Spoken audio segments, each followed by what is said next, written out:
So guys, this one is pretty huge. This was today out of videocards.com. Steam on Linux reaches 5.33% in March Steam survey, highest share on record. And you're seeing that like Steam is breaking records almost every week, every month. Last month we broke, what was it?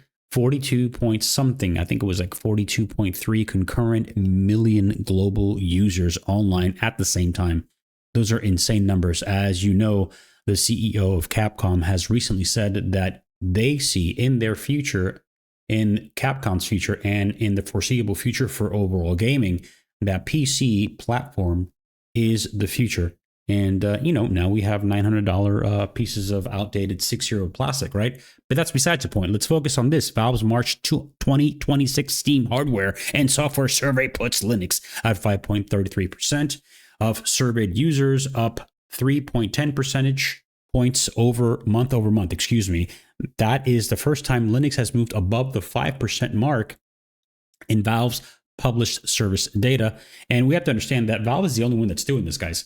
Valve, 10 years ago, as we are approaching Wine 11, and in Proton 11 is right around the corner, when they teamed up with, who's the name of that company? That Code Weavers. They teamed up with Code Weavers. I'm not sure if they actually bought them out and made them part of Valve, although they continued to operate as Code Weavers. These guys, what they have been doing in the last 10 years, guys, and the last decade, bringing Linux to the forefront and making sure that gaming on Linux is like a real thing. Gone are the days of trying to run Wine.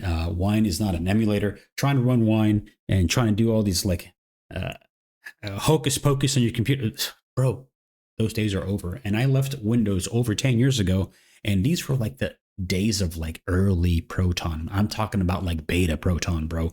And times are rough. But like now, the only thing that's holding back, and I say this, and I'll cover this in another tab that you see up there.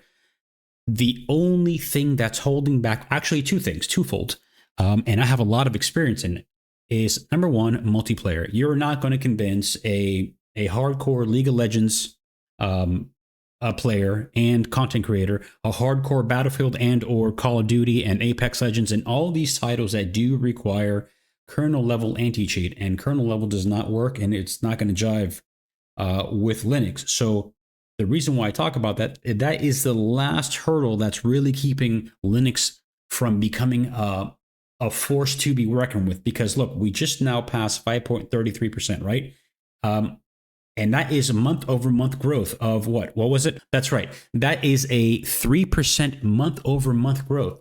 So if we look at by the end of the year, I mean, could you imagine, guys? If we're averaging 3% month over month, 10 months is 30%. That's 36% at the end of the year of a 12-month cycle. I mean, that's enormous. I don't think, it's going to be that aggressive, but I think that we could, by the end of the year, we have what? Just April Fool's was just yesterday. So we are in April. We have what? Let me see. 8 months left of the year. Am I correct? 8.5 months. And so I can see this easily reaching 10%, maybe 12%. But who knows? Could you imagine if we close out 15%? And the reason why I say this is because once you reach a 20% market share of anything, whether it's gaming, in this case, Linux on gaming, right? Gaming on Linux, whatever it is, a 20%, for example, I think it was governments, they think that if 20% of the population woke the fuck up and said, yo, we have satanic pedos are running the show and they're eating babies, right? Just 20% of the population is enough to create an uproar, right? It's enough to create a massive movement. And once we reach that 10%, which we're not far away from that, we're a little bit more than halfway there. And the publishers start to realize, forget about the developers, because the developers do what the publishers tell them to do, especially if it's a big franchise like Call of Duty, like Battlefield, in this case, Apex Legends, because they're in and around the EA family. And speaking of EA, I saw this on, I believe, Phoronix. No, not Phoronix. It was on Linux Gaming. And this was I believe a month ago. It says EA is hiring senior anti-cheat engineer to develop a native ARM64 driver for their Javelin kernel anti-cheat system and starting laying groundwork for Linux Proton support. And I'm like, yo, this is a real thing, right? And so this is Gaming on Linux. They actually talked about this, but here's the actual post from Electronics Arts. They're looking for a senior anti-cheat engineer ARM64, right? And then if you scroll down, these are the bullet points that they're looking for.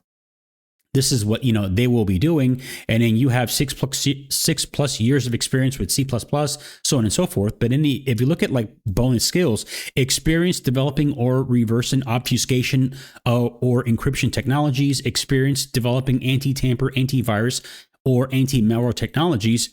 But here is the big one, guys. Ready? Previously shipped anti-cheat solutions on Linux, and there is another screenshot that I want to show you guys. And it looks like as though this listing here has been updated, right? And this is the person that they're looking for. And this was a screenshot. And I guess after it started making news within the Linux gaming community, they kind of like reworded it a little bit. It says you will, and everything I mentioned before, but the last bullet point was chart a path for EA Javelin anti-cheat to support additional OS and hardware in the future, such as Linux and Proton. So guys, it's happening. Okay, so do I recommend you come over to Linux now? Well, that's a caveat, right? There's a little caveat in depending on who you are. I say if you're just gaming on Linux and you don't care about two things, and these are two pretty big things, right? Since we live in a content creation economy, if you're not a content creator and you don't give a shit about content creation, right? Then all that is left for you is just to game. And then now there's two more little things that I want to preface.